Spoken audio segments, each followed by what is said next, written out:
Hi friends, இந்த உலகத்திலேயே ரொம்ப இரிட்டேட்டிங் அண்ட் எரிச்சல் ஆகக்கூடிய சவுண்ட்ஸ் தான் இப்போ நம்ம கேட்க போகிறோம். இதில் உங்களுக்கு எது ரொம்ப இரிட்டேட்டிங் ஆகுதுன்னு சொல்லிட்டு கமெண்ட்டில் சொல்லுங்கள். பார்த்தீங்கன்னா டாப் 5 ஒஸ்ட் சவுண்டுன்னு சொல்கிறாங்க. ஸோ ஒன்று ஒன்றா கேட்கலாம்.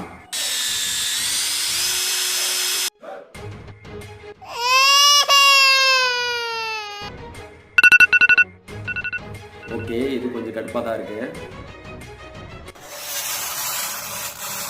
நிறைய பேருக்கு இந்த சவுண்டு கேட்டால் உடம்பு போய் கூசும். ஓகே, உங்களுக்கு எது ரொம்ப கடுப்பாக இருந்துச்சுன்னு சொல்லிட்டு கமெண்ட்டில் சொல்லுங்கள். வீடியோ பிடிச்சிருந்தா லைக் பண்ணுங்கள், மறக்காமல் நம்ம சேனலை சப்ஸ்கிரைப் பண்ணுங்கள்.